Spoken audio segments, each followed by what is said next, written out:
here we go. We're going to talk about Hanukkah, and let's start this show rolling. It's going to be a somewhat of a party and a serious discussion, I think is the best way I could say it, with a real emphasis on Ma'oz Tzur. We'll start with this. 1 second, I think I have to do one thing here. Play from the start. Here we go.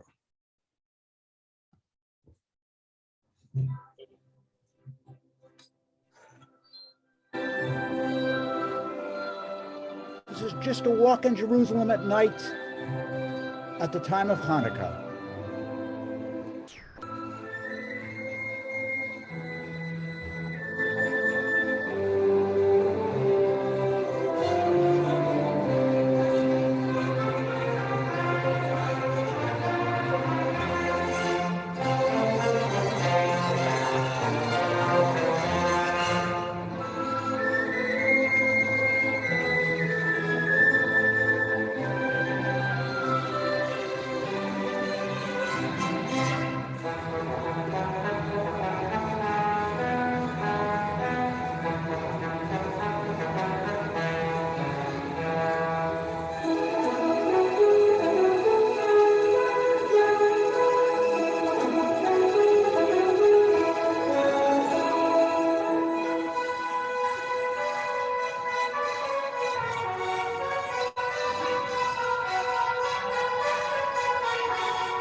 The Hebrew word Chanukah means dedication.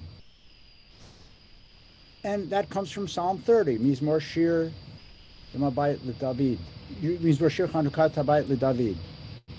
And it's that, the reason it's named is because it celebrates the rededication of the Holy Temple in Jerusalem. The primarily historical sources for Hanukkah are from the books of the Maccabees. There are 4 books, and primarily books 1 and 2. These were written in Hebrew shortly after the events took place, but they were not accepted into the Jewish biblical canon, probably for political reasons, and they were preserved in the Greek and Latin versions of the Bible, and which were included in the Christian canon. Nevertheless, most scholars agree that there is the events that are in this book of Maccabees are reliable. So the books of the Maccabees describe the battles in detail and the rededication of the temple, but miraculously, or that's not the right word, amazingly, they say nothing about the miracle of the oil lasting 8 days. And we will talk about that in a few minutes. There is a reference to Nehemiah rededicating the second temple, and a miracle of lighting the altar, the fire of lighting the altar. But that was written 200 or more years after the events. That book also refers to an 8-day rededication, not having to do with lights, but a rededication. The miracle of the 1-day supply of oil, miraculously lasting 8 days, is first described in the Talmud. The Talmud is called Shabbat 21b, completed about 600 years after the events described in the book of Maccabees. That was the Babylonian Talmud, not the Jerusalem one. The Babylonian was a little after.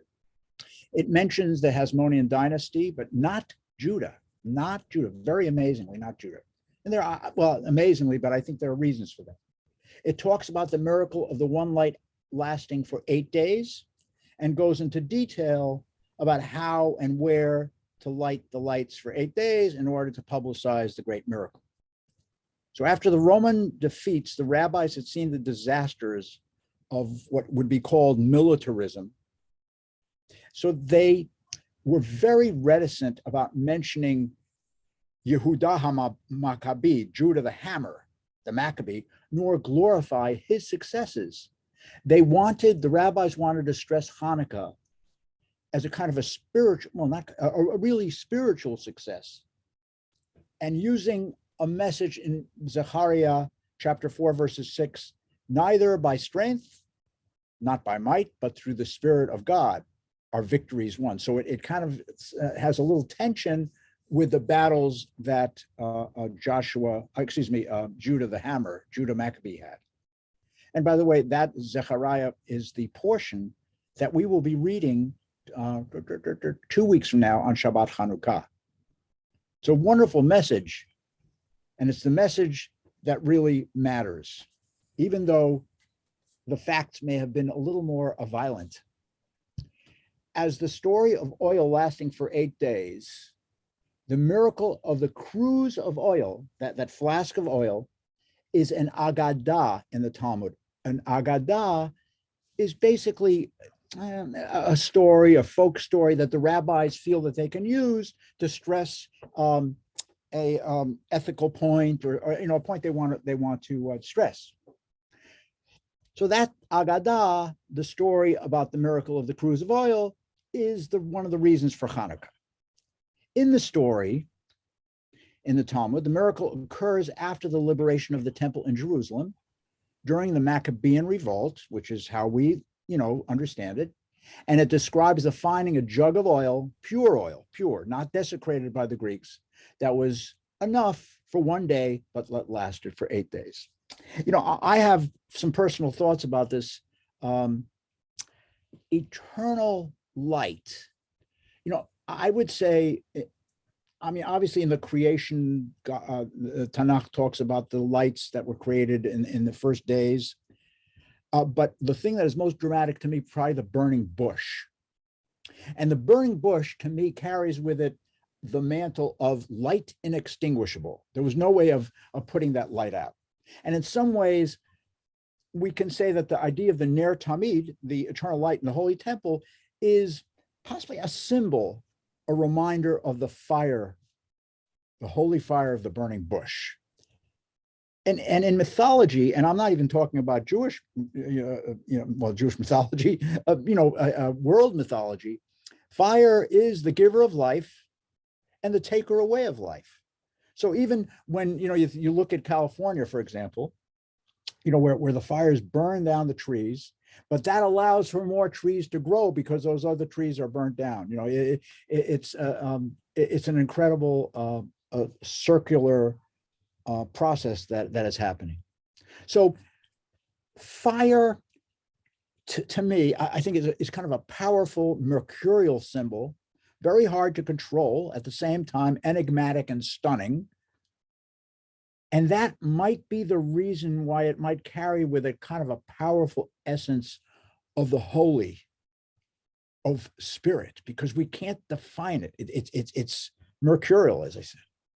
And with the rabbinical leanings to push the virtues of militarism and victory with war out the door, that might be one of the main reasons for the Agadah, that story in the Babylonian Talmud about Hanukkah. Now, those are just my own thoughts, so you can take them or probably best leave them, but that's how it is. That's how I'm thinking. I created this thing called The Story of Hanukkah. It lasts about 4 minutes. I'm going to speak the story while I created a video about it. And the reason why I created this video, I don't know how successful it is in terms of its final production, and I probably can work on it a lot more, but I want to portray the mysticism of the holiday. Not, we light candles and we have Hanukkah gelt, which is beautiful. I love it.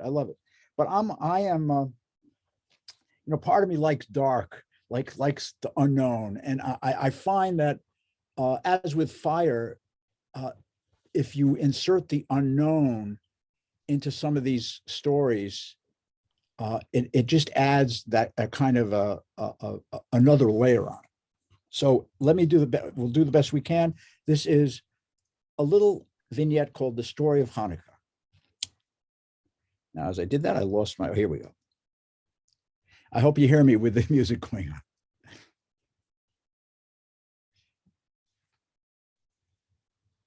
Jerusalem, O Jerusalem, surrounded by those rugged and barren hills, lonely in your place, so high amongst the clouds, where prayer meets its echo and the priest finds the hallowed places. When Alexander the Great came to Jerusalem, he was greeted by the high priest, and Alexander bowed down, recognizing the greatness of God. But there arose an emperor, Antiochus IV, raging like a wild animal, set out from Egypt and took Jerusalem by storm.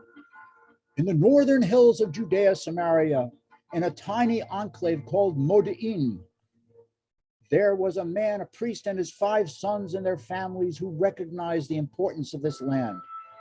Under the leadership of Matthias and his eldest son, Judah, they would somehow find a way to strike back at the invader. Antiochus ordered his soldiers to cut down without mercy those whom they met and to slay those who took refuge in their houses. There was a massacre of young and old, a killing of women and children. In the space of 3 days, 80,000 were lost, 40,000 meeting a violent death, and the same number being sold into slavery. When Matthias was asked to make a sacrifice to Zeus, he refused, but when an Hellenized Jew came forward to make the sacrifice, Matthias stabbed him and killed the Greek commander as well.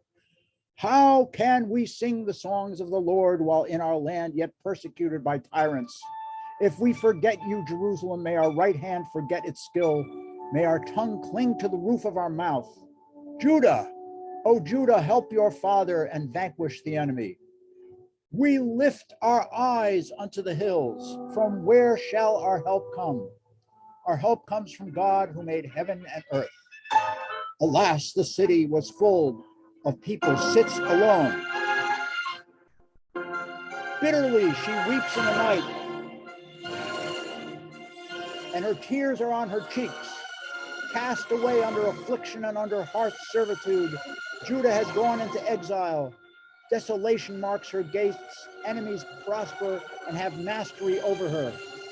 Surely my soul remembers and is bowed down within the affliction I have seen because of his wrath.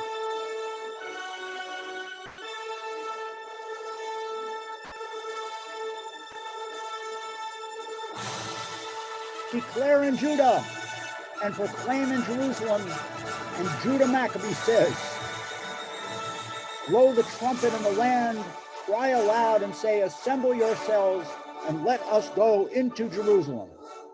This I recall to my mind, therefore I have hope. The Lord's loving kindness indeed never cease, for his compassions never fail. They are new every morning. Great is your faithfulness. The Lord is my portion, says the soul. Therefore I have hope in him. The Lord is good to those who wait for him. To the person who seeks him, it is good that he waits silently for the salvation of the Lord. When the Greeks entered the temple, they defied all the oils and destroyed everything. But after this, the sons of Israel went up to the temple and rebuilt its gates and purified the temple from the dead bodies and from the defilement. And they sought after pure olive oil to light the lamps therewith, but could not find any except one bowl that was sealed with the signet ring of the high priest from the days of Samuel the prophet. And they knew that it was pure. There was in it enough oil to light the lamps therewith for one day. But the God of heaven, whose name dwells there, put therein his blessing, and they were able to light for it for 8 days.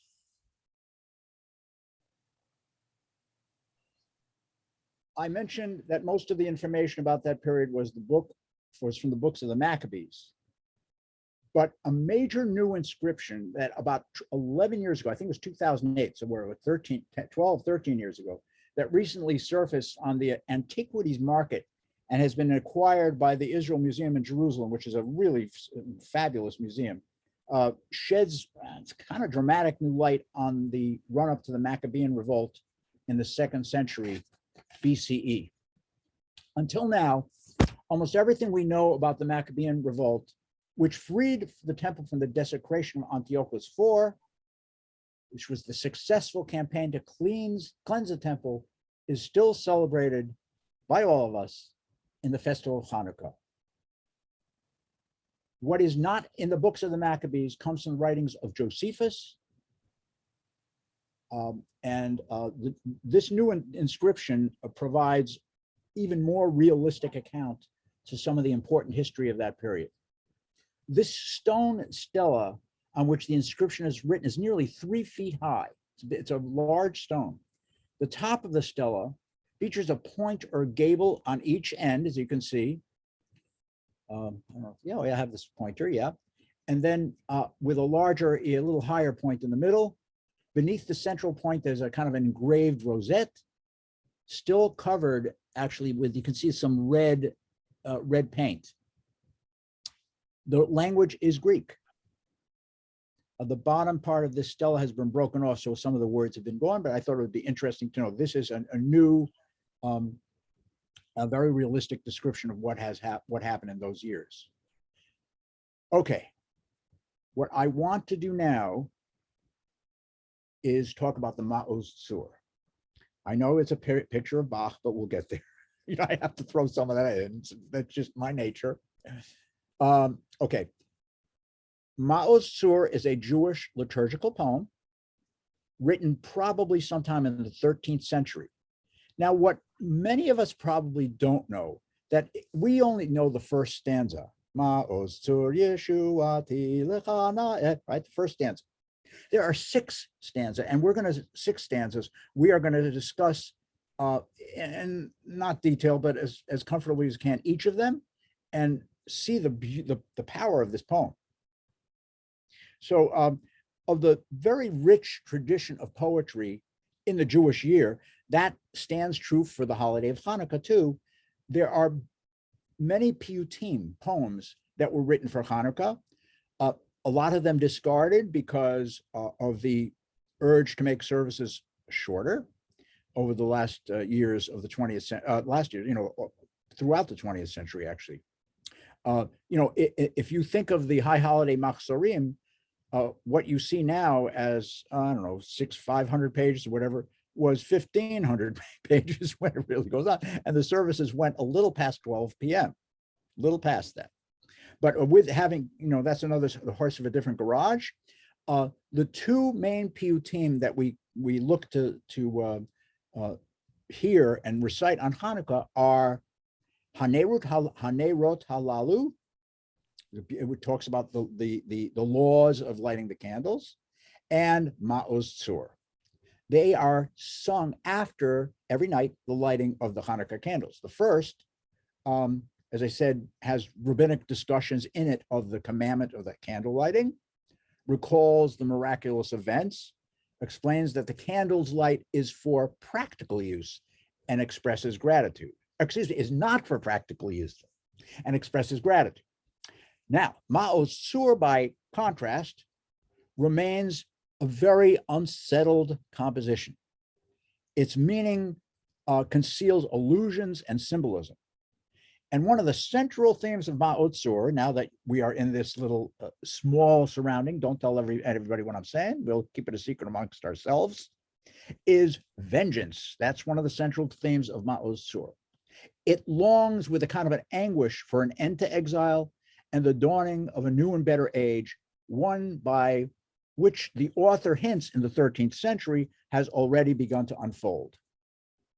So, you know, it's funny, Ma'oz Tzur is not necessarily so much a poem about Hanukkah as it is a poem about calamity and triumph throughout Jewish history, prompted by the remembrance of the Hasmoneans, of the Maccabees. Reciting it, we are transported, and as you will see, from Egypt to Babylonia to Shushan, Persia, and finally to Jerusalem in these 6 stanzas. Its 6th and final stanza is really problematic, and it certainly has been over the years. it reemerges in print. We feel, scholars feel that it was always there, but discarded, but it reemerged in print only in the 18th century. I think it was 1709, something like that. And because this lost stanza includes, there's an acrostic of the first three words, chazak, okay, meaning strong. That's the reason why scholars feel that it was in the original collection of verses for Ma'oz Tzur. The author, known by his personal name, Mordechai, preserved in an acrostic. Matter of fact, one second here, if you don't mind. I'm going to move here. Sorry about that. Yeah, okay. So these are the 6 verses. If you look at the first letter of the first verse is M or Mem, then Resh on the second verse, then Dalid, and then Kaf, right? So that would be, and then a Yud over here. There's the Yud on number 5. Now that spells Mordechai. That's the verse thing. 1 second, I didn't put this in order that what I wanted, but okay, here we are. So let's so there's an acrostic. There are several things that he wants to emphasize, and it was written, and you can see why he emphasizes these things in the early 13th century in Ashkenaz Europe, in Germany, after tremendous violence from multiple waves of crusades and blood libels had greatly affected the Jewish Ashkenazi life in the Rhineland Valley, as well as causing the loss of life and destruction of Jewish homes and institutions. The threat of danger always impelled Jews, many Jews, to take the lives of friends, family members, and themselves. So you can see how it could naturally morph into a kind of a violent poem. Okay, so Ma'oz Tzur is one of those external and internalized answers to the violence that was around it. Going into the history of the tune, we are going to still talk about those 6 verses, but we're going to take a little detour. We're going to honor what I did on the PowerPoint.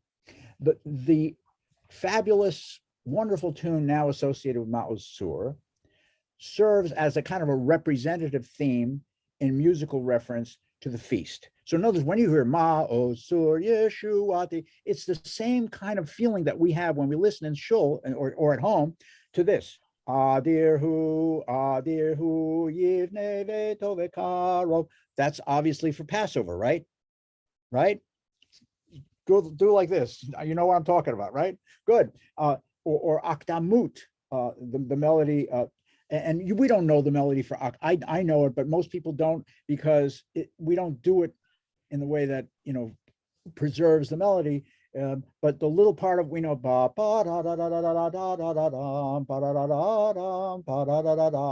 obviously that's Shavuot, and then Hallel has wonderful tunes that we associate with Hallel. And we know when we sing that, we're in Passover or Shavuot or Sukkot, or one of those holidays. Ma'oz Tzur has that same impact about Hanukkah. It's sung almost universally on Hanukkah, and by the way, by Sephardim too, with a kind of a variant of that melody. It's kind of come to be regarded as the only Hanukkah melody, but that's just not true. So there was an incredible musicologist by the name of Edward Asher Anshel Birnbaum. He was a cantor, Polish-born German cantor, and one of the first explorers of Jewish music. So he says that this popular melody, he identified it as an adaptation from the old German folk song, if I can pronounce this right, So weiß ich eins, das mich erfreut, das Plümlein auf Breiter Heide. So given in a musicologist by the name of Böhm, his Altdeutsches Liederbuch, the old German folk song book. And it was spread widely among German Jews as early as 1450. So this is of certain age. By an interesting coincidence, 100 years later, 1550, this folk melody was also the first utilized by Luther, Martin Luther, yes, the famous Martin Luther for his German chorales. And he said it to his Nun freut euch, lieben Christen Gemein. What I want to do now is play just it's lasts a minute, and I want you to really enjoy it, not because Luther put it in, but I want you to really appreciate the magical mastery that Johann Sebastian Bach had in harmonizing a tune. You will hear, I hope, the Ma'os Sur in the first few measures. It's the ba ba ba ba ba ba ba ba, right? But then he goes away to something else. But that's the first time that in recorded history that we can feel that might have been where the Jews who knew that tune very well got the melody from Ma'os Sur. I want to just say one other thing before we continue. It is called contrafact, which and in Spain there was a whole industry of contrafact, which is what happens is that, you know, because the Jews were isolated on some levels from the other, from society, and they weren't allowed to be creative in terms of composing, blah blah blah blah, in the way other Europeans were. So they took the folk songs, the popular folk songs of the day, and they assigned the Hebrew text to that. So here's an example. This is a German folk tune that Bach does, and we'll see what happens after that. Just enjoy for the next minute or so, minute and a half. Come on. Okay.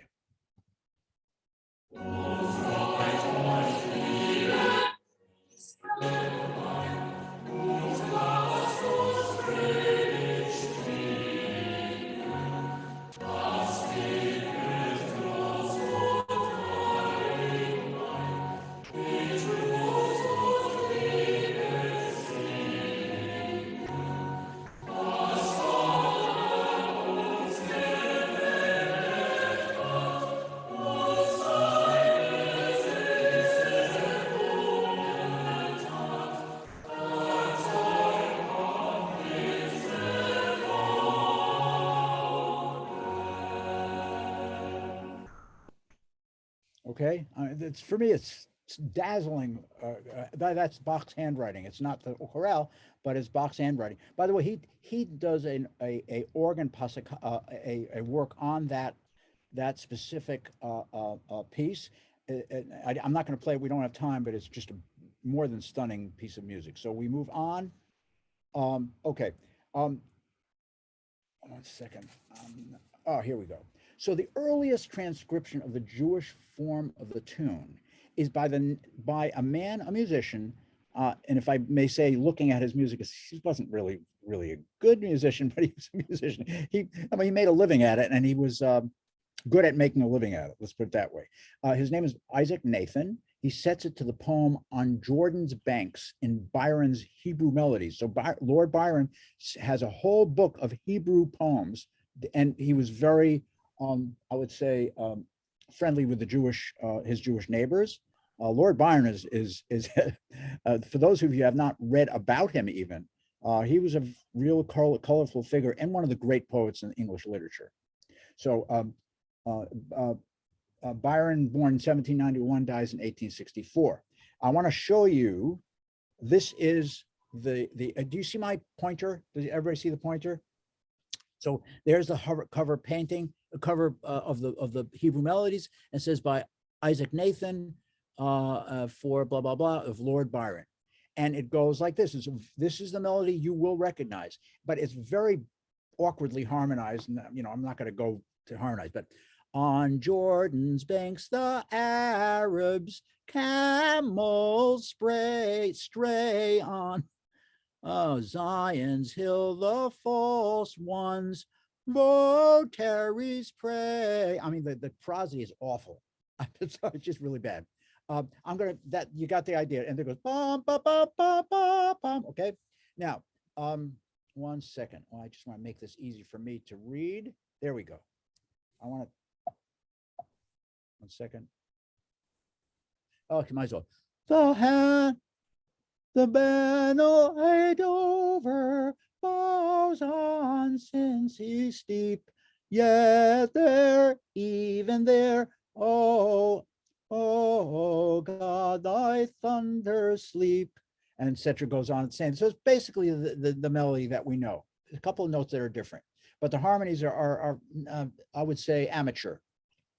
And he makes a ton of money on this stuff. Matter of fact, Lord Byron is in enough trouble with his affairs and everything else. So he just sells the thing to him and he says, make as much money as you want of it. I'm going to Greece, which, you know, obviously he passes away in Greece. He's, I don't know, he's about 35, 40 years old. Okay. So then we have a gentleman by the name of Mombach, and he's a cantor in London. I believe he's Polish. I'm not, I forgot now. I once knew. But this is his, this is the first time it appears with Hebrew words on it, and actually in writing. But it's a different. You see how the third line has bigger notes on it. I'm going to sing you this thing. It's everything's the same except this little, and it's beautiful, by the way. It goes like this. Yevanim nikbetzu alai atai bibe hashmanim ufaretzu chomot migdalai vetimu kol Hashem shmanim. Isn't that beautiful? Notzar karkanim nasenes leshoshanim b'nei binayim b'nei mina yemei shmona kaben shir ureshnanim. So the difference is bum, ba, da, da, da, da, da, and he doesn't repeat this thing, the last part. He goes, bum, ba, ba, ba, ba, ba, ba, ba, ba, ba, ba, ba, ba, bum, bum, bum. He doesn't do that. He just does it once. I mean, the reason why I included this, I just want to show you the way a melody kind of goes through history and gets, you know, it's like a game of playing telephone. If it never, you know, I'll tell you another great example is the Shema Yisrael. I forget how it went, but that is not what Zolzer wrote. He did something a little different, but he was the composer. But we do a modified version of what he did. But that's, you know, I find that very interesting. Okay, Benedetto Giacomo Marcello, born in 1686, 1739. You're going to know this tune, I think. So he's an Italian composer, a writer, and he's of royalty. He's born in Venice, and he's a member of, as I said, of a noble family. And in his compositions, he always refers to himself as Patrizio Veneto, a Venetian aristocrat. So he composes a variety of music, a lot of music, including considerable church music, oratorios. He's not Jewish. Hundreds of solo cantatas. Okay, it's wonderful. Solo cantatas, duets, sonatas, concertos, sinfonias. He was a younger contemporary of Vivaldi, Antonio Vivaldi in Venice, and his instrumental music has a kind of a Vivaldian flavor. As a composer, this is the fascinating thing about what we're talking about now. Marcello is best known in his lifetime and is still remembered for his, it's a piece called, it's a group of pieces called Estro Poetico Armonico. And it's a musical setting for voices and a continuo, you know, harpsichord kind of thing, and occasional solo instruments of the first 50 Psalms. And it's paraphrased by a friend of his, Giustiniani, but whatever, we'll leave that as it is. This Estro Poetico Armonico also represents an important contribution to the history of Jewish liturgical music. 11 of these psalms are set to melodies that Marcello apparently transcribed while attending services, and he says this in his writings, at several Venetian synagogues. These 11 melodies, and watch this, 6 from the Ashkenazic tradition and 5 from the Sephardic tradition. He was ecumenical, okay? Are among the earliest notated sources of Jewish liturgy, preceded only by the famous Salomoni Rossi Hashirim Asher L'Shlomo, which we have done here. Perhaps the best known of the melodies that Benedetto Marcello writes is an Ashkenazic melody that he heard from one of the synagogues for Ma'oz Sur. Okay, so this is he used this melody as a theme for his Psalm 15. And here is the Ma'oz Sur. And by the way, this Ma'oz Sur is sung maybe more than the other Ma'oz Sur. In Israel, this is a very, very well-known Ma'oz Sur. I'm thinking some of you may know the melody. It's beautiful, really beautiful.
Isn't that beautiful? Wonderful. I hope some of you have heard this before, this version, but it's really a great version. Or, a composition on its own. By the way, that's Mati Lazar, and a lot of those people in the choir, by the way, are cantors, friends of mine, and well, I hope they're friends of mine, but colleagues of mine. They're really wonderful people. So having said that, they sang a beautiful job, and we go on to a couple of other examples of Ma'oz Sur. This is in the Hasidic communities, there was a kind of a dislike of classical European music. And Ma'oz Sur, the one that we know and love, Ma'oz Sur, it does have a kind of a German taste to it. And there's nothing wrong with that. And I think is everything good with it. It's fine. But there are some people that feel that they want to not partake of that spice. And so the Hasidim, rather than have this majestic idea of Ma'oz Sur, they like to, play with it a little. And this is one of the really, really great cantors of ever, by the name of Leib Glantz. This is a book that his son, Jerry Glantz, wrote. It's called The Man Who Spoke to God. It's a loving portrayal of his father with a lot of people who, contributed to it. But here is his Ma'oz Sur that Leib Glantz writes, and he is singing with a piano.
I don't know. I love this piece, but I thought came to me. He has two boys.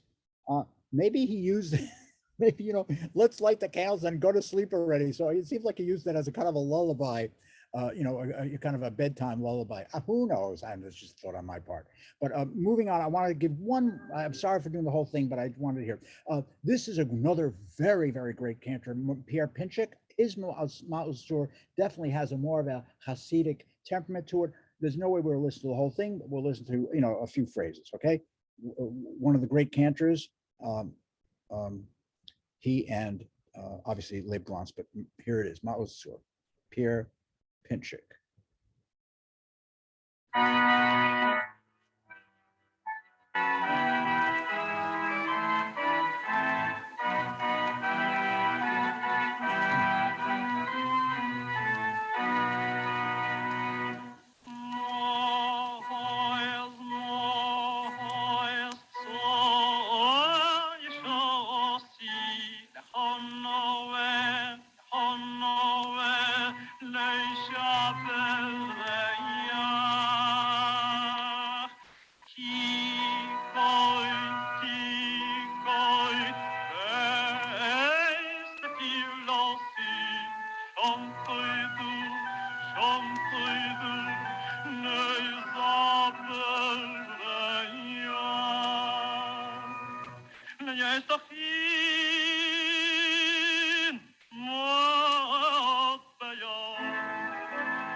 Okay, that goes on for another 4 or 5 minutes. It's just so beautiful, but I want to end at a time that is civil.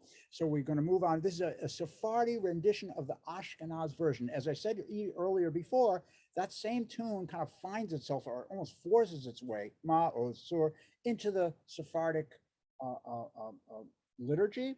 And obviously, yeah. Obviously, the poem was written by a Ashkenazic rabbi in the 13th century, Mordechai. Obviously, we know about that. But the Sephardim, here's an example of how they used it.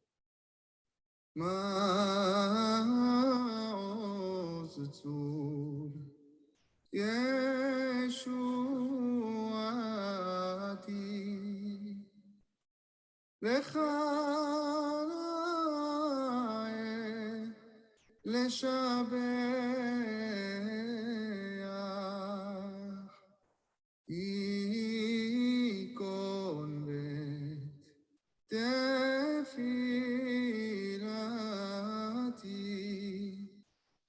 ושם תודה נזבח.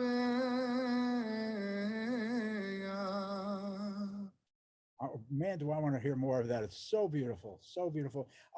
Moving on, the popular culture. The poetry of Ma'ozur inspires Israeli songwriter Naomi Shemer to write a song called Shivachei Ma'oz, meaning praises of the fortress. And Shemer draws a connection between, obviously, the Ma'ozur and military positions that were attacked in the War of Attrition, which is, it was kind of, everybody remembers the 6-Day War. Those of you who were alive at that point, that may be, I certainly was. I'm not sure how many of you were, but after the war in 1967, there was a kind of what is called a war of attrition between the Israelis, small skirmish battles with Egypt and Jordan and the PLO, lasted about 3-4 years, and 971 or so Israelis were killed in these battles. So this is really, really serious stuff. So she writes a kind of a Ma'ozur about that. There is a translation of it in this thing. We won't play the whole thing, I don't think. Here goes. מעוז צור ישועתי, לך נאה לשבח. הרחק הרחק ליד ביתי, הפרדסים נתנו ריח. אבוא במנהרות ובמצדות ובמערות, ובנקרות צורים ובמחילות עפר, אשם בלב הלילה דרוך בחרישי, צופה בי מבקש נפשי. לב הלילה דרוך בחרישי,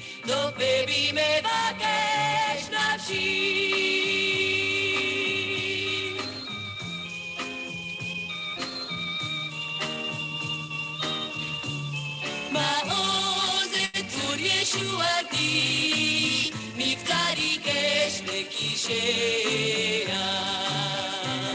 עצי שקד ליד ביתי, עומדים בלא במקולע.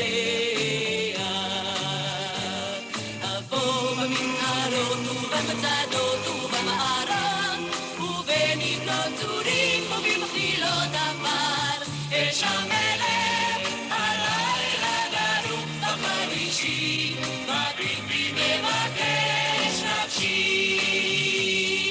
לב הלילה דרוך בחרישי, מביט בי מבקש נפשי. מעוז צור ישועתי. And it's so beautiful. Again, we don't have time, but they're singing it with the correct Hebrew. It's not ma'oz, so it's ma'oz, ma'oz. If you speak Hebrew, it's not ma'oz, it's ma'oz. So there's all these Ashkenazic, Sephardic differences in the pronunciation. Beautiful. And again, I wish I could play this to the end, but I want to get more done. So just very quickly, we're going to do a couple more, and then we're going to talk about those 6 verses, which I cannot wait to talk about. So let's see. Now, this is a version by Robert Applebaum. He's a really good composer, actually, based on the Ma'oz Tzur Yeshua, but it's a really good choir. Ma'oz Tzur Yeshua.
For those of you who are interested, this is a group of people who really, really work very hard to set up balances and intonation. It's a fabulous, fabulous chamber choir. They do a lot of Baroque music and Renaissance music in the Chicago area. They're well-known group, Chicago a cappella. And then we have, I think it's the final version. It's called, I think the woman's name is Yonina. It's a kind of a pop version, but I decided to use it. It's a very feel-good. I say that, I don't normally like feel-good stuff, but I actually like this for some reason. They're very good performers.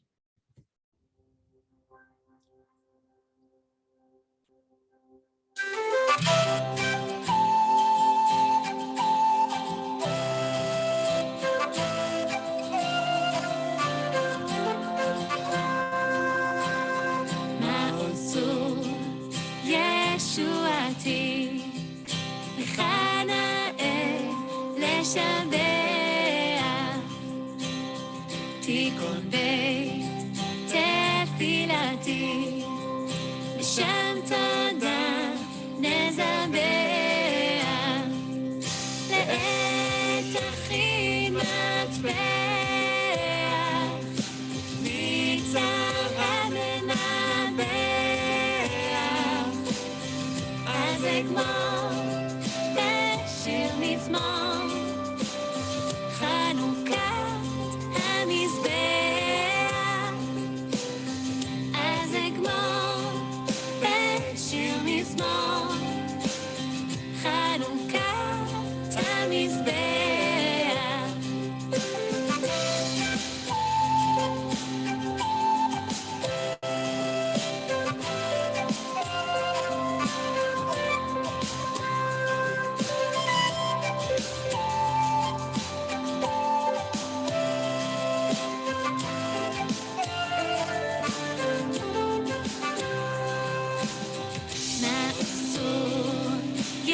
ישועתי, לך נאה לשבח, תקבל תפילתי, שם תודה נזבח, לעת הכין מטבח, ניצל המנדח, אז אגמור בשיר מזמור, חנוכת המזבח,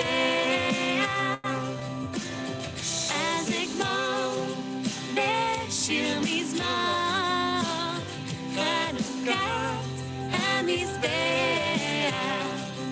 טו-טו-טו-טו,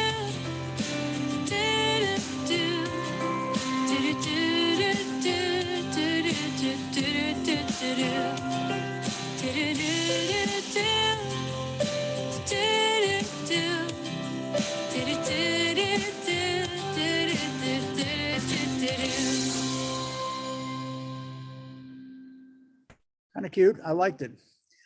Just very quickly, I want to go over these 6 verses because that's the centerpiece, I think. So the first, there are 6 verses. The first and 6th verse are present tense. The 2nd, 3rd, 4th, and 5th verses are in the past. So very quickly, the first verse is the one we know. Ma'ostur Yeshuati lecha na'eh l'shabeach. And I'm sure you're saying, if you hear this melody one more time now, you're going to go crazy. But anyway, that's the tune. That is appeal to God as a rock of salvation. Second, specifically talks about the exile in Egypt. My soul was sated with misery. My strength was spent with grief. They embittered my life with hardship when enslaved under the rule of Egypt, but God with his mighty power brought out his treasured people, while Pharaoh's host and followers sank like a stone into the deep. And we move to the 3rd verse. I can't see. Hold on for a second. I apologize. 1 second. He brought me to his holy abode. Even there I found no rest. This is the Babylonian exile now. The oppressor came and exiled me because I served strange gods and strained poisonous wine. Yet scarcely had I gone into exile when Babylon fell and Zerubbabel, the king of Babylon, took charge. Within 70 years, I was saved. The 4th verse goes to Persia, Shushan. The Agagite, who is Haman, the son of Hammedatha, plotted to cut down the lofty fir. The lofty fir is Mordecai, okay? But it proved a snare to him. His insolence was silenced. You raised the head of the Benjamite, but the enemy's name you blotted out, his numerous sons and his household you hanged upon the gallows. 2 more verses. How do I get to the next verse? There we are. Then the next one is the kind of, well, it wasn't present when he wrote it because it was the 13th century, but he talks about the Greeks. The Greeks gathered against, this is the one that really pertains to Hanukkah, not Ma'oz Tzur. Ma'oz Tzur is a plea to God to be a pillar of strength for us. This 5th verse is about the Greeks. The Greeks gathered against me in the days of the Hasmoneans. They broke down the walls of my towers and defied all the oils. But from the last remaining fast and miracle was wrought for the Jews. Therefore, the sages of the day ordained these 8 for songs of praise. Okay. Now, the 6th verse I have in Hebrew, in yellow and red, and we'll talk about it. Here is, if you look at here with my pointer, it's Chet Zayin Kuf, which is Chazak. Okay, and that was the portion of that verse that the historian said it was still part of this original Ma'oz Tzur, and you'll understand why they took it out, because it's really it's anti-Christian bias. So, "O bear your holy arm and bring the end of salvation." Okay. Now, if you look at the word salvation, Yeshua. Okay, so it Hasov Zero Kochecha, bear your holy arm, And by the way, that's kind of an expression referring to God's violent redemption of the Hebrews from Egypt, when he with his arms moved the Red Sea to let them through with a mighty hand and an outstretched arm, as we talk about in the Haggadah on Passover, from Devarim, chapter 28, verse I forget what. So that's that engine. Then it says, with a passage that follows, the Karav Kates HaYeshua. The Karav Kates HaYeshua, wreak vengeance on, and bring the end of salvation. And bring the end of salvation. There's something wrong with that phrase. Unless you're thinking Yeshua, meaning Jesus, and you want to bring an end to the kind of Christianity, and I have to be very careful how I say this, the kind of Christianity that brought the Crusades. Because this poet was writing in the time, just after the Crusades had their times. So, and there was, incredible violence in those years. So the intentional is a kind of a double meaning. Yeshua is simply redemption on one hand, and then as a kind of a collective noun, I think it would be referred to the followers of Yeshua, Jesus. So an end of the followers' crusades. Okay. So this is fascinating, don't you think? So moving on. One second. Here we go. The Nikem Nekmat Avadecha. Okay, so then it's wreak vengeance upon the wicked nation.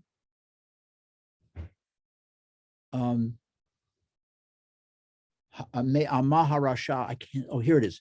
So this me uma. I'm sorry, I can't read it because here, I'll move you guys over here on the other side. Here we go. Me amaharisha, and that would mean from the wicked nation, which you can understand what that means, on behalf of your fathers and servants. On behalf of your faithful servants. Then for deliverance has too long been delayed, Deche Admon, and the evil days are endless. Let's see, I wrote this down over here. Yeah. The term wicked nation, Me'uma Harisha'a, is a symbolic rabbinic reference to Rome and Christianity. And the final, and for deliverance has too long been delayed and evil days are endless. I just want to trick something here. No, okay. So, and the final verse is, reject the enemies into the shadows of idolatry and set us free for the seven shepherds. So, here we go. I wrote it here. The opening, this phrase here, Deche Admon, Betzel Salmon, this one here, okay? The opening phrase, Deche Admon, is a plea for God to reject Edom, Adom, red, okay? Adom, red.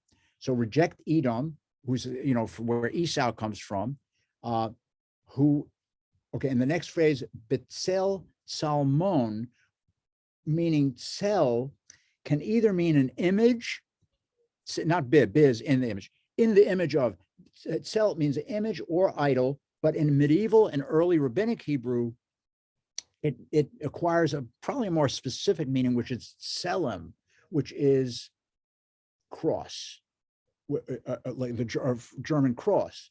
And so that's probably a clear reference to the Christianity that he felt was dangerous. And then this concludes with, or reject the enemy into the shadows of idolatry and set up for us seven shepherds. And that comes from, where is that? Hold on one second.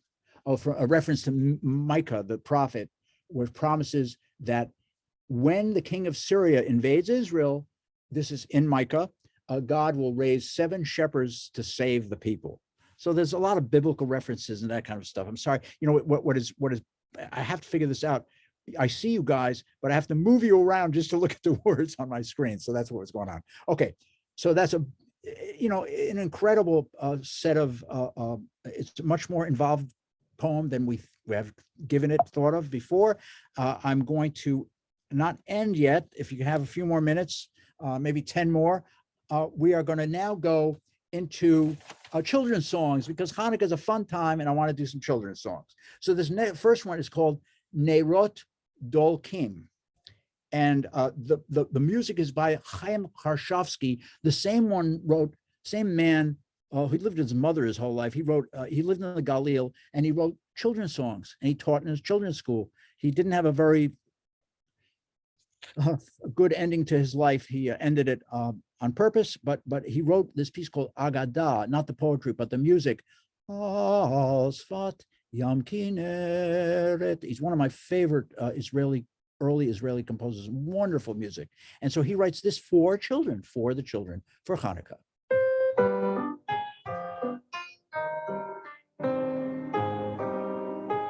There he is. נרות דולקים, נרות דקים, על כל חלון ברחוב. אורים בורקים, אורים זקים, בשמירת חול הרוב. אורים בורקים, אורים זקים, בשמירת חול הרוב.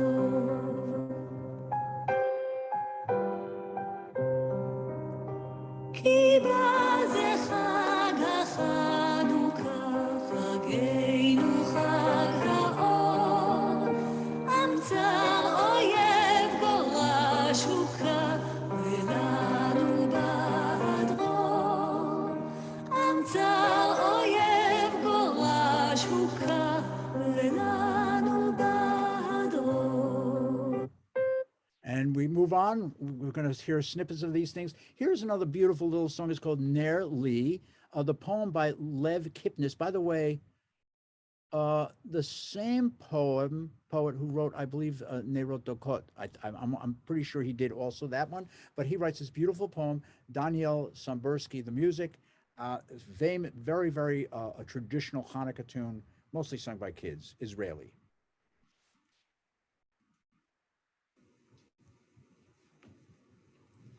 נרי, נרי, נרי תקיק, בחנוכה נרי ידליק.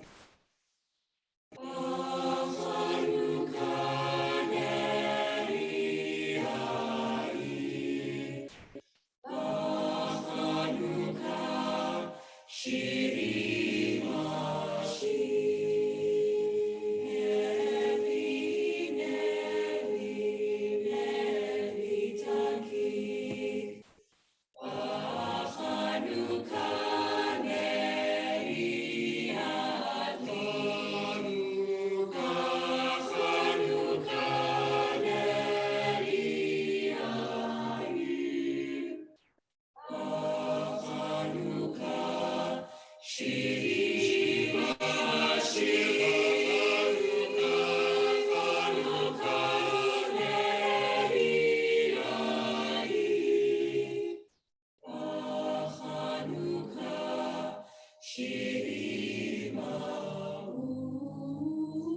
Etc. Just let me give you the translations. Of course, it's for kids.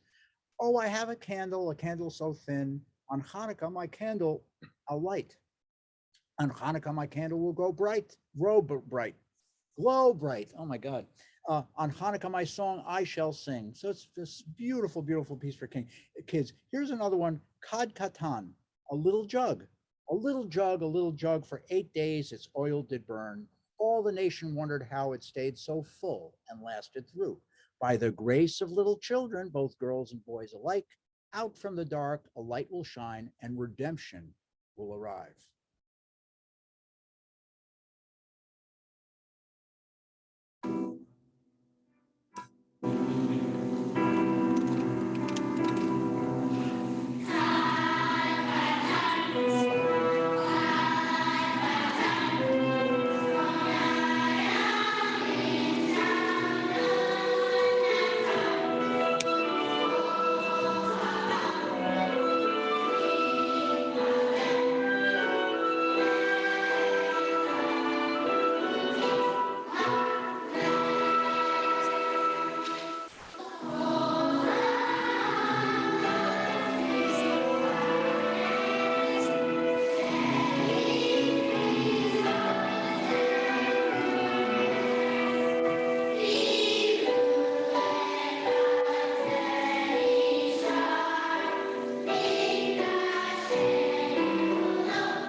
Okay, now this is a really cute one.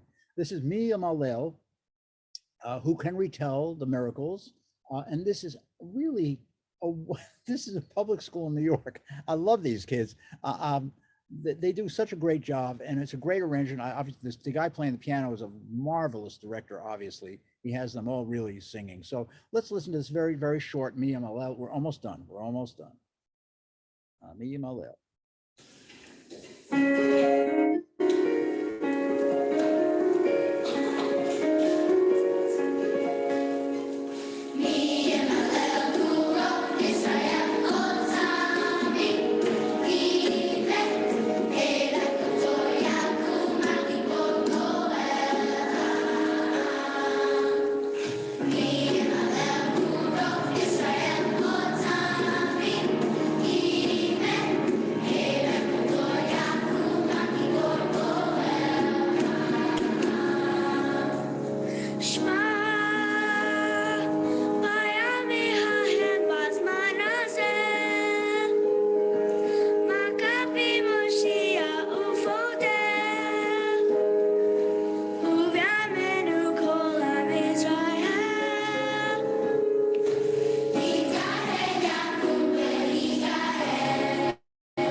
Wasn't that fun? Wasn't that fun? They're so cute, those kids.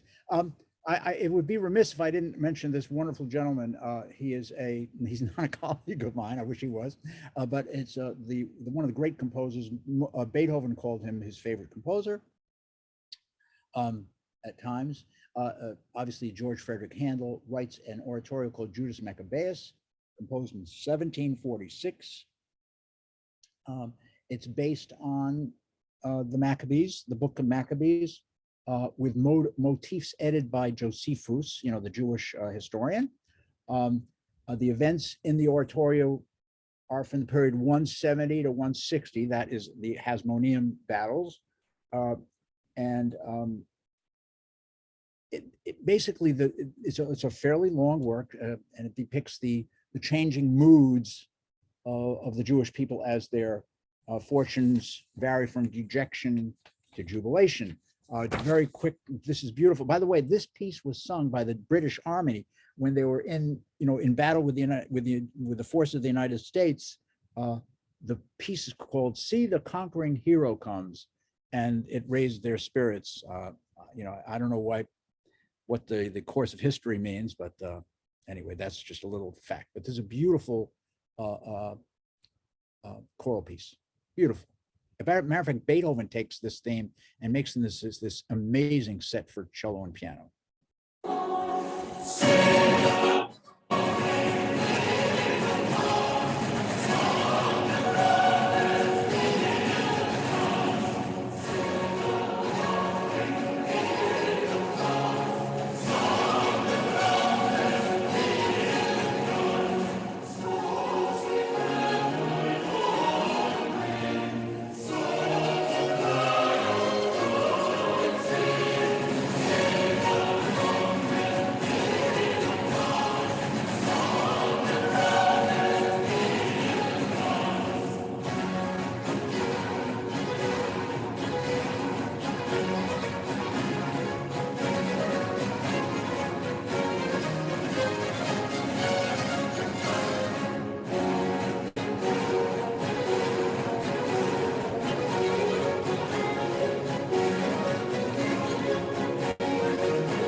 Anyway, great music, and certainly worthwhile hearing.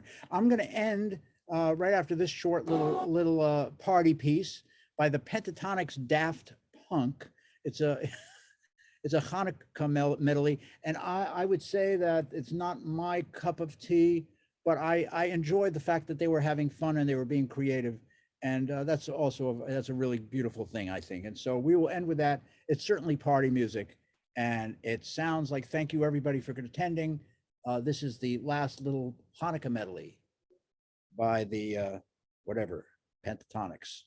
Chanukah, Chanukah, come light the menorah. Let's have a party, we'll all dance the hora. Gather round the table, we'll give you a treat. Dreidels to play with and latkes to eat. Chanukah, Chanukah, come light the menorah. Let's have a party, we'll all dance the hora.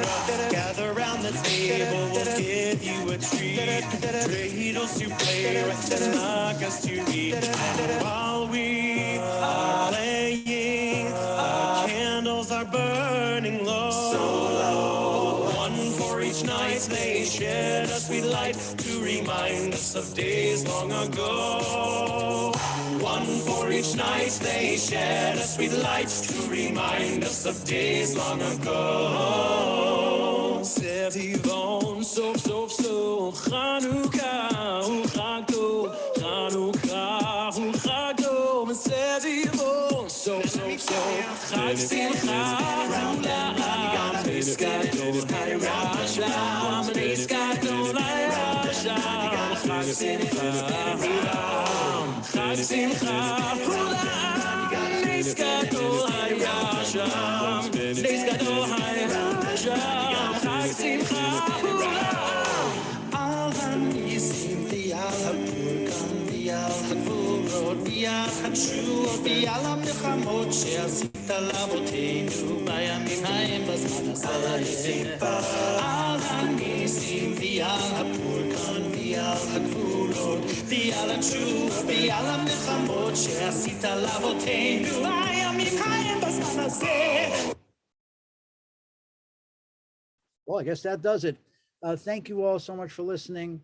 I hope you we all learned something and at the same time took something positive out of it. Thank you.